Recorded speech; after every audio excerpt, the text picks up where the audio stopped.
வேதத்தில் ஒரு குடும்பத்தை பார்த்து நம் தேவனே ஆச்சரியப்படுகிறார். அந்த குடும்பம் எது? யாராவது ஒரு பாஸ்டரோ சொல்லுங்கள். சாம் டேனியல். வேதத்திலே பரிசுத்த வேதாகமத்தில் ஒரு குடும்பத்தை, ஒரு சந்ததியை யார் சொன்னது? உங்களுக்கு பரிசு இருக்குது இன்னைக்கு. உங்களுக்கு இன்னைக்கு பரிசு இருக்கு. Very good. எரேமியா 35ஆம் அதிகாரத்திலே இது வெளியில யாருமையும் அதிகமா பேச மாட்டாங்க. ஹிடன் சப்ஜெக்டா பைபிள்ல இருக்குது.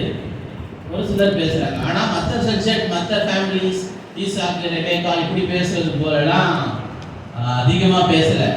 நீ கூட ஒரு சிலருக்கு தெரிந்திருக்கலாம், ஒரு சிலருக்கு தெரியாமல் இருக்கலாம். எரேமியா 35ஆம் அதிகாரம் முழுக்க முழுக்க ஆண்டவர் ரேகாபியருடைய குடும்பத்துக்காக, அவர்களுக்கு கொடுக்கப்படுகிற ஆசீர்வாதத்துக்காக கர்த்தர் எழுதி வைத்திருக்கிறார். அல்லேலூயா. அப்ப அந்த அதிகாரத்தை பார்க்கும்போது ஆண்டவரே அந்த குடும்பத்தை பார்த்து ஆச்சரியப்படுவார்.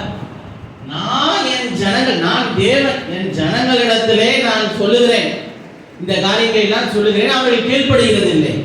ஆனால் இந்த ரேகாப் என்பவன் ஒரு மனிதன்.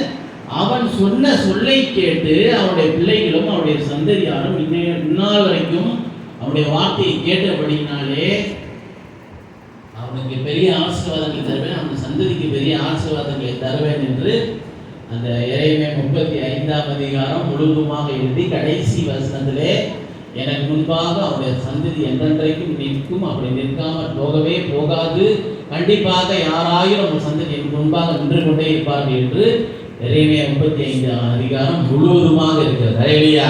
அப்படியானால் கீழ்ப்படிதல் தான் இந்த அதிகாரத்திலே முழுக்க முழுக்க நாம் பார்த்து நாம் தெரிந்து கொள்ளலாம். அல்லேலூயா. அப்படியானால் ஆதாமின் மனைவி ஆதாமுக்கு கீழ்ப்படியவில்லை என்று மறைமுகமாக நாம் சொல்லலாம். ஆதாம் வேதத்திலே மனைவிகளே கீழ்ப்படிகள் என்று எபேசியர் 5ஆம் அதிகாரத்திலே நாம் வாசிக்கிறோம். மனைவிகள் என்ன கீழ்ப்படிக்குமா?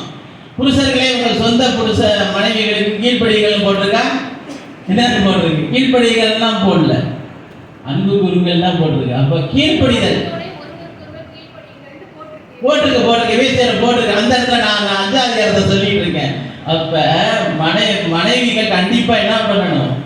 சொந்த புருஷருக்கு கீழ்ப்படணும். ஆனா ஆதாமின் மனைவி என்ன பண்ணல? கீழ்ப்படியவில்லை.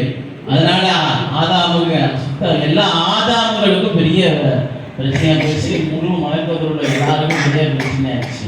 அப்ப கீழ்ப்படிதல் குடும்பத்துல இருக்கும் போது, ஒருவேளை நாங்க சொல்றது உங்களுக்கு இப்போ கொஞ்சம் தப்பு போல தெரியும், ஆனா பின்னாடி நீங்களே ஒத்துக்குவீங்க, அது ரைட்டு போலதான் இருந்துச்சு, ரைட்டு தான் சொல்லி நீங்களே ஒத்துக்குவீங்க. எனவே கீழ்ப்படியுங்கள்.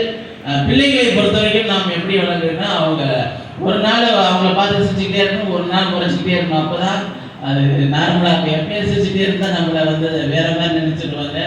எப்பயும் மறைச்சிட்டு இருந்தாலும் அது வேற மாதிரி இருக்கும். ஆனால் ஒரு நாள் சிரிக்கணும், ஒரு நாள் மறைக்கணும். இந்த குடும்ப குடுகையிலே நீங்கள் இப்போ இந்த காலையிலே ஆண்டவரே என்ன ஆண்டவரே பாஸ்ட் அன்னைக்கே சொல்லிட்டார் பேசுகிறேன் என்று சொல்லி இன்றைக்கு என்ன ஆண்டவரே சொல்ல வேண்டும் சொல்லிட்டு ஆண்டவர் இந்த தெளிவாக காட்டினார். எரேமியா 35 ரேகாபியர் பற்றி போய் சொல்லு என்று சொன்னார். அதுதான் உங்களுக்கு சொல்லியிருக்கிறேன். கர்த்தர் தாமே ஆசிரியப்பாராங்க. அந்த பதில் சொன்ன அந்த பாஸ்டருக்கு பரிசு கண்டிப்பாக கொடுக்கப்படும்.